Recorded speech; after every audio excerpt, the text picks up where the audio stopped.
Class 10 exercise 2.8 10वीं class की exercise जो है 2.8 आज इसका जो पहला सवाल है वो हम करेंगे। इसके पहले सवाल में वो ये कहता है कि आपके पास दो मुस्बत अदाद मतलब the product of two positive integer, आपने दो ऐसे अदाद दो ऐसे नंबर लेने हैं जिनको आपस में ज़रब करें तो उसका जो आंसर है वो आपके पास इज इक्वल टू 182 के बराबर है। तो वो जो दो अदाद आपने लेने हैं वो अदाद भी मालूम करने हैं, ठीक है। लेकिन उसने ये बता दिया है कि आपके पास दो नंबर होंगे और वो दोनों नंबर क्या होंगे, पॉजिटिव होंगे, मतलब जमा में होंगे, माइनस में नहीं होंगे, ठीक है। तो उनको आपस में ज़रब करेंगे तो उसका आंसर 182 के इक्वल होगा।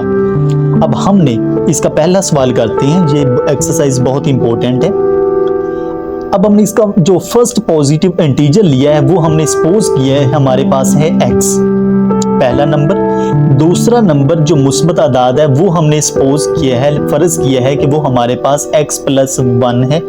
अब इन दोनों को हमने आपस में ज़रब करना है तो इसका आंसर इज इक्वल टू 182 जो उन्होंने सवाल में जैसा कि बताया हुआ है। तो इन दोनों को आपस में ज़रब करेंगे तो हमारे पास उसका जवाब जो वो 182 के इक्वल है, ठीक है। तो हमने ये दोनों अदाद ले ली, x और x + 1, इनको आपस में ज़रब कर रही हैं। x को x से ज़रब किया तो x की पावर 2, x को 1 से ज़रब किया तो x वैसे ही आ जाएगा, ठीक, और इज इक्वल टू 182। अब ये इस तरफ प्लस का है तो इस तरफ आके माइनस का हो जाएगा, ये रकम वैसे ही आ जाएगी नीचे, इज इक्वल टू 0। अब हम इसके बनाएंगे पार्ट्स। अगर हम इसको तरजीह जो है फैक्टराइजेशन के तरीके से कर रहे हैं तो हम इसके पार्ट्स बनाएंगे। अगर x को हम 182 से ज़रब करते हैं तो हमारे पास 182 x² ही आ जाएगा। अब इसके हम दो पार्ट्स बना रहे हैं। अगर हम 14 को 13 से ज़रब करते हैं, 14 और 13 का प्रोडक्ट लेते हैं तो वो हमारे पास 182 के इक्वल होता है। अगर हम 14 में से 13 को माइनस कर देते हैं तो हमारे पास एक x ही बच जाता है। तो इसका मतलब कि हमने पार्ट्स जो बनाए हैं वो बिल्कुल सही बनाए हुए हैं, ठीक है। अब ये जो पहली दोनों टर्म्स हैं इनमें से हम x कॉमन लिया, इधर हमारे पास x + 14 बच जाएगा। यहाँ से -13 कॉमन ले रहे हैं क्योंकि x एक इधर है लेकिन इधर नहीं है तो वो हम कॉमन नहीं ले सकते। -13 कॉमन लिया, इधर आपके पास x बच गया, ये माइनस प्लस 182 को 13 पे डिवाइड करेंगे तो हमारे पास आंसर कितना आ जाएगा, 14। और दूसरी बात ये कि जब ये और ये फैक्टर, ये दोनों फैक्टर जब सेम आ जाते हैं तो इसका मतलब है कि हमने अपनी फैक्टराइजेशन बिल्कुल सही की है। अब x + 14 और x + 14 जो दोनों रकमें सेम हैं इसे हमने एक बार लिख लिया है, और x माइनस जो 13 है उसको भी हम साथ में लिख लेंगे।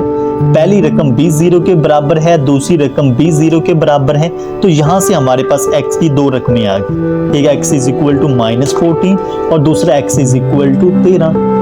अब हमने इस सवाल में देखा था कि हमारे पास जो दो नंबर होंगे वो जमा के होंगे, माइनस के नहीं होंगे।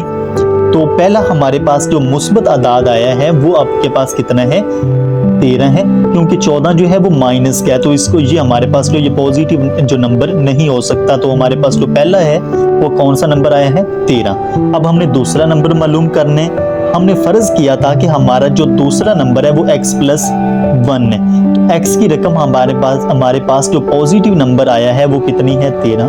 तो इस x की जगह पे हमने x की रकम जो है वो लिख देनी है, x की जगह पे उसकी रकम 13 लिखेंगे तो 13 + 1, ये जो +1 साथ में वैसे ही आ जाएगा, 13 और ये कितने हो जाएंगे, 14। तो हमारे पास जो पहला पॉजिटिव नंबर है वो 13 है और दूसरा हमारे पास पॉजिटिव जो नंबर है वो कितना है, 14 है। तो इसमें हमने इसी सवाल में हमने दो अदाद दो पॉजिटिव जो नंबर हैं वो मालूम करने थे।